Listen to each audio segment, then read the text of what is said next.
In part one, we'll look at simple cash-basis businesses that generally sell products. What distinguishes these small businesses from other service-based businesses is mostly the fact that they typically sell products for cash. After the exchange, they generally have no need to keep track of amounts their customers owe them. In other words, they don't need to keep track of accounts receivable. For these small and relatively uncomplicated businesses, business owners need to ensure that all transactions are properly recorded and categorized. Generally, your bank and credit card company automatically performs most of the recording functions. However, only you will know what a specific transaction was for. So, while you can harvest transactional data fairly easily and download it, you will need to categorize it yourself. Keeping records is vitally important, and someone in your company must take responsibility for capturing and storing transaction receipts and other documents that are important for your business. In this workshop, we'll try and share some tips for digitizing, storing, and finding documents and receipts when you need them. This workshop will show small business owners how to leverage online banking, credit cards, and other online resources to prepare and categorize simple cash-basis journals. Their accountants can then compile these efficiently into a year-end file. Combined with simple techniques for digitizing and storing receipts, many of our simplest cash-basis businesses can meet most of their accounting needs just by harvesting this transactional data from online sources. For more complicated businesses that provide services to multiple clients on account, we'll also look at the importance of online accounting software. In particular, we'll consider the importance of invoicing and the tracking of receivables.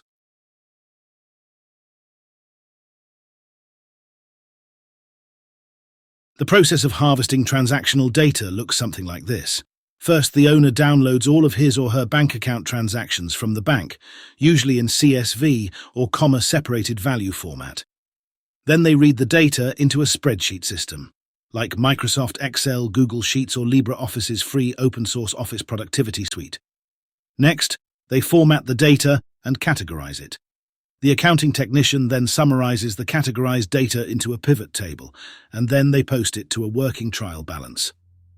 At SBA Canada, we developed a complete, customizable working trial balance package designed for accountants and accounting technicians. Our self-study Cloudware course is available free of charge for members of the Hatchery or SBA Canada. Where the heck did we put the receipt for our shipment? Did we get a tracking number from Canada Post? Does that sound like something you might either say yourself or hear from a colleague? A few days ago, I returned some computer memory I'd ordered from Amazon. At the time, I got a receipt from Canada Post that had a tracking number printed on it. Of course, I should have kept it, but I'm not very good with the stupid little paper receipts I get from retailers. Luckily, I was able to go online to my Amazon account and see the status of the shipment. Keeping track of receipts is tedious for most of us. In this section, we'll look at some tips for keeping and finding receipts of various kinds. Today's computer systems come with sophisticated file or document storage systems. Microsoft uses Windows Explorer. On an Apple computer, the equivalent system is called Finder. While Windows Explorer is the file browser included with the Microsoft Windows operating system, Macs use Finder to browse and manage files on the computer. You can access Finder by clicking on the Finder icon in the dock. If you're new to Macs and find Finder a bit different, don't worry. It just takes a little getting used to. No matter which operating system you use, and that includes other common operating systems such as Chrome or Linux, there is a functional file storage system that forms an integral part of the operating system. You simply need to learn your way around your particular file storage system in order to build the digital equivalent of the old-fashioned file room your parents and grandparents had to contend with. Not unlike the old-fashioned paper-based file rooms full of metal filing cabinets that these computer-based systems replaced. It takes a fair degree of thought and attention to detail to file documents so that you know where to look for them. Careless filing makes retrieving documents next to impossible, or at least painfully slow. While Windows Explorer itself offers rudimentary search capabilities, these too are painfully slow. The good news is that there are many alternatives, at least some of which you probably already have. Subscribers to Microsoft Office, the world's most popular office productivity software, also receive a subscription to their OneDrive cloud storage system. This not only provides additional storage space, but also much more sophisticated and faster search capabilities. If your business has its own website with a custom domain name, you often have a Google domain and access to additional storage in a Google Drive account. This also provides more sophisticated and faster search capabilities. There are other advantages offered by these cloud storage systems. First, the files can be accessed anywhere that you have a decent internet connection. Second, you can readily share files with team members and other collaborators.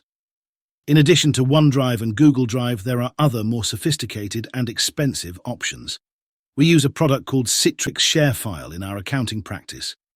The beauty of these commercially available options over your own web server-based system is that they invariably have built-in security. From our perspective, it makes more sense to rely on a system with enough resources and enough exposure to ensure that files are well protected. Of course, in order to file a document into a digital file storage system, you may have to convert a paper document into a digital document. These days, we don't use printers as much as we used to. However, there are many inexpensive printers that include scanning capabilities, and your smartphone has a camera that converts just about any paper document into an image file. Retailers often send a copy of a purchase invoice to your email address, saving you the trouble of scanning or taking a picture of your receipt. Hopefully, you'll find some of these ideas useful, but ultimately you'll still need an organized and systematic approach to ensure that you can save and later find the receipts that are important to operating your small business. Our smallest businesses can often function pretty well using a cash-basis system during the year, with one exception: getting paid. If you're like most Canadian small businesses, you probably sell services. Most often, customers don't expect to pay for services until you've finished providing them. They want to see what you've done before they pay you for it.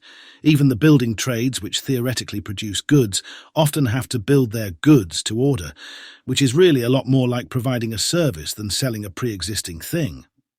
As a result, you typically have to keep track of materials and your labor.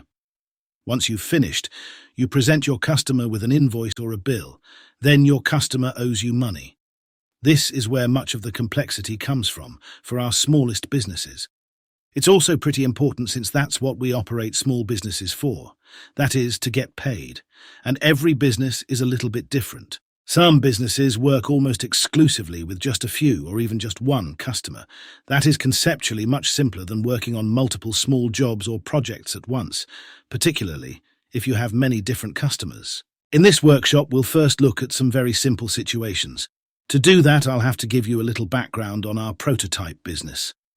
I spend about half my time on a small rural island near the capital of British Columbia. A home baker on the island sells bread directly to residents. She has a small shed adjacent to her home where she keeps the bread and a locked honor box with a slot for customers to insert their cash payments. After a while, she got customers to write down their names and email addresses, and she gave them her email address.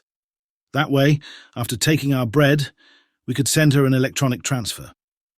Her new and improved system meant the money was deposited automatically into the bank, thus saving her the hassle of depositing it herself. There are actually 2 home bakers on the island. The second gets his customers to pre-order the bread on his website for pickup on either Thursday or Sunday in the parking lot of the local shopping mall at specified times. He also uses electronic transfers. Obviously, his system is a little more secure since you have to pre-order the bread, and he makes sure that you only pick up loaves that have your name written on the bag. I would presume that his website has been programmed to produce a list of customers and their orders. Otherwise, he wouldn't know what to bake for them. The sale of bread by our bakers didn't result in either accounts payable or accounts receivable. The bread was simply sold for cash. These types of transactions can easily be accounted for on a cash basis. Technically, only small farmers and fishermen in Canada are allowed to account on a cash basis. However, even the smallest cash basis businesses, like our 2 bakers, would probably want to account for the amount that they owe their tax accountant at the end of the year. They may also owe money to suppliers of flour or other ingredients, and our second baker may owe money to his web developer. In part 2, we'll look at a service business. Specifically, we'll look at the business of a website developer who creates e-commerce websites for the likes of our second baker.